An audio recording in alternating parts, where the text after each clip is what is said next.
Bitter wind tore through the ancient pine trees of Mount Sterling, a sound so violent it resembled the shrieking of a freight train tearing off its tracks. In this remote corner of the Canadian Yukon, winter did not merely arrive.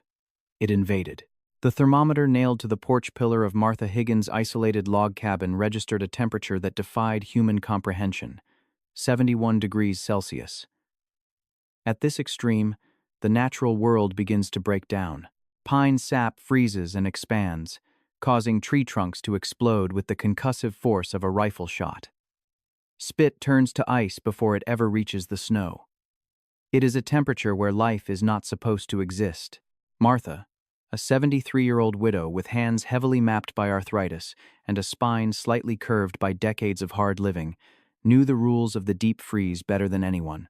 Since her husband, Richard, passed away from a sudden stroke 5 years prior, she had maintained their off-grid homestead through sheer stubbornness. Her closest neighbor was 40 miles away in a town that boasted a population of barely 300. In weather like this, she was entirely, profoundly alone. On the fourth morning of the deep freeze, the firewood box inside her kitchen began to look precariously empty.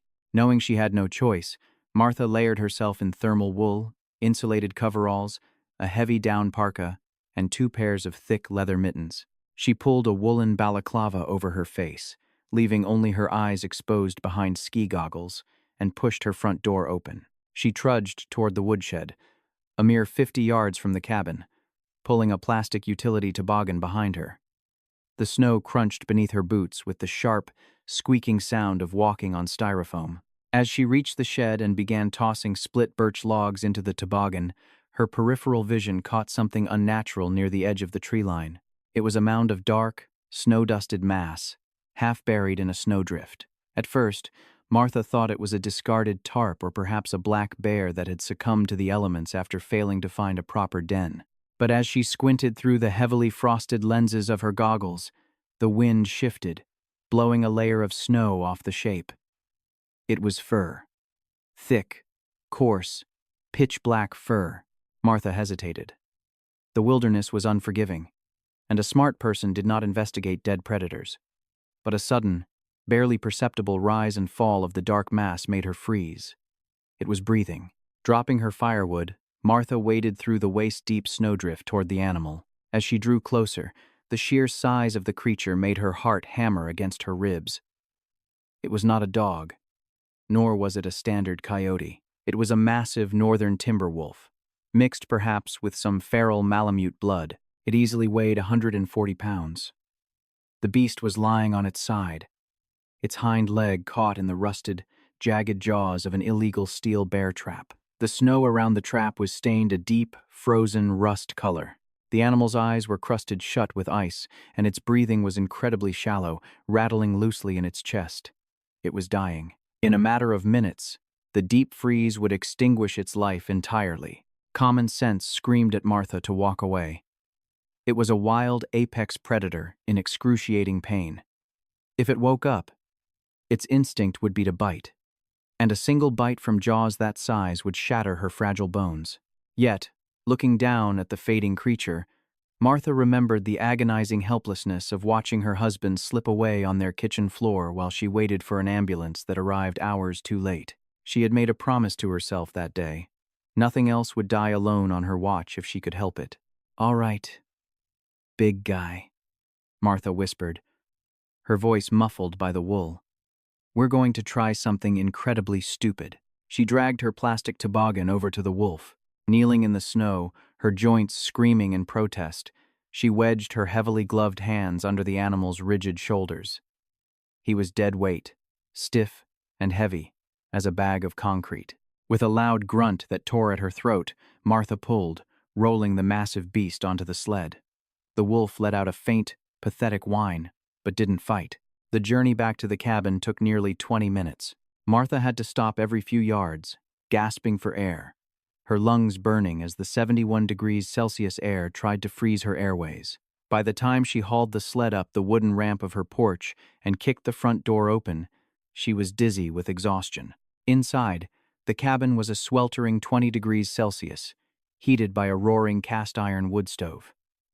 Martha dragged the sled onto the braided rug in the center of the living room and immediately locked the door. She retrieved Richard's old double-barreled shotgun from the corner, loaded it, and leaned it against the armchair within arm's reach. Then, she fetched her first aid kit, a pair of heavy bolt cutters from the tool closet, and a basin of warm water.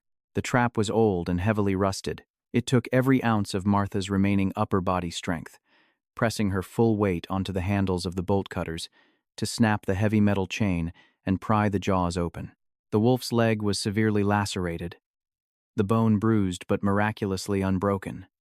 She cleaned the wound with warm water and iodine, wrapping it tightly in sterile gauze. For the next 8 hours, Martha sat in the armchair, watching the animal thaw. As the ice melted from its black coat, the cabin filled with the heavy, pungent smell of wet fur, pine needles, and copper. Slowly, the wolf began to twitch. Around midnight, its eyes snapped open. They were a piercing, vivid amber. The wolf lifted its massive head, its ears flattening against its skull as it took in the unfamiliar surroundings. It spotted Martha. A low, rumbling growl vibrated in the animal's chest, vibrating through the floorboards. Martha didn't flinch. She kept her hands resting calmly in her lap, making sure the shotgun was visible but not threatened. "I know," Martha said softly, her voice steady and soothing. "It hurts. You're scared. But you're inside now, and you're safe." The wolf stared at her, the wild intelligence in its amber eyes calculating the situation.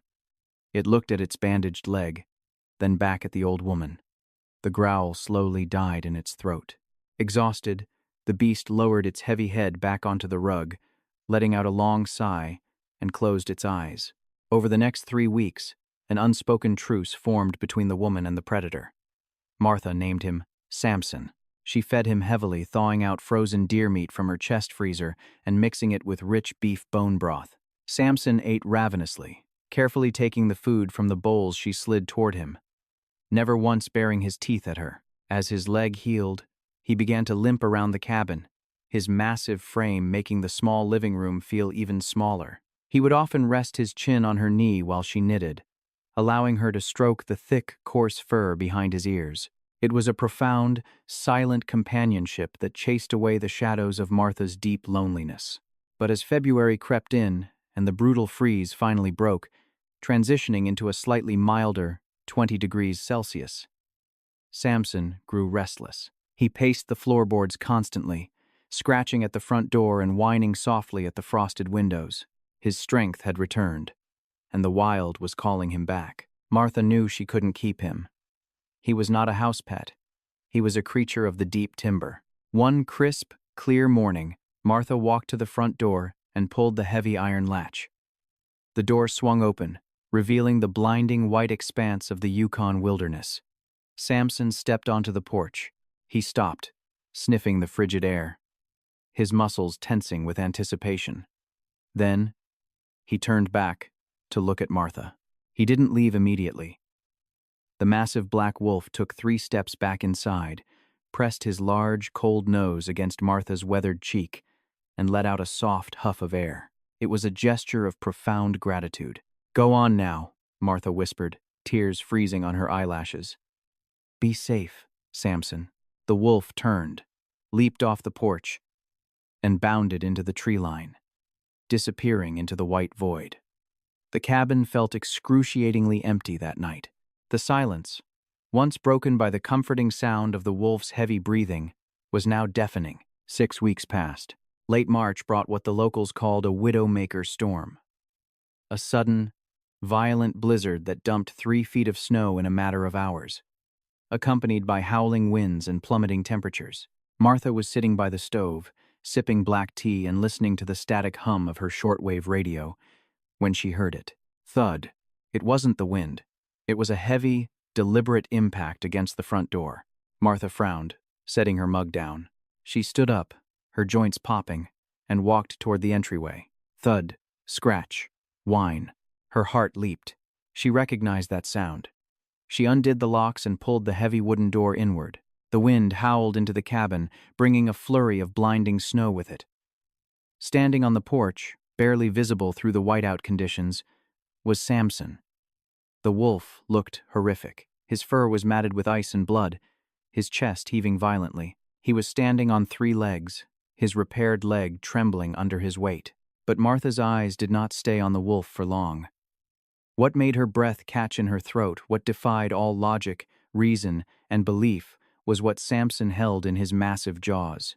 Hanging from the wolf's mouth, gripped gently by the thick, insulated fabric of a bright pink winter snowsuit, was a human child. Samson hobbled forward, his head drooping from exhaustion, and gently lowered the bundle onto the braided rug just inside the door. Once the child was secure, the massive black wolf collapsed onto his side, his energy completely spent. Martha fell to her knees, her hands shaking uncontrollably as she reached for the bundle. It was a little girl, no older than 3 or 4. Her face was pale as porcelain, her lips tinged blue, and her eyes fluttered weakly. She was freezing to death, but she was alive. Adrenaline, sharp and absolute, overrode Martha's age and arthritis. She slammed the door shut against the blizzard. She immediately stripped the heavy, ice-caked snowsuit off the little girl, revealing a smaller layer of fleece that was damp from melting snow. Martha wrapped the child in her thickest, heated thermal blanket, pulling the little girl tightly against her own chest to transfer body heat, and positioned them directly in front of the roaring wood stove. "Stay with me, sweetheart. Stay with me," Martha chanted, rubbing the child's back vigorously. She reached for the shortwave radio microphone on the side table, dialing it to the emergency frequency used by the local authorities. "Mayday. Mayday. This is Martha Higgins at Oakhaven Ridge. I need immediate medical assistance. I have a child here. Severe hypothermia. Repeat. I have a dying child here." Static hissed back, followed by a crackling voice. "Martha? This is Deputy Hank Fowler. Did you say a child? The roads are completely wiped out. The snowplows can't even make it through. I don't care if you have to commandeer a sled dog team, Hank," Martha barked, her voice echoing with fierce authority. "Get a medic up here now, or this little girl isn't going to make it." For the next 4 hours, Martha did not move. She sat on the floor, cradling the shivering toddler, feeding her tiny drops of warm sugar water from a spoon every time the girl opened her eyes.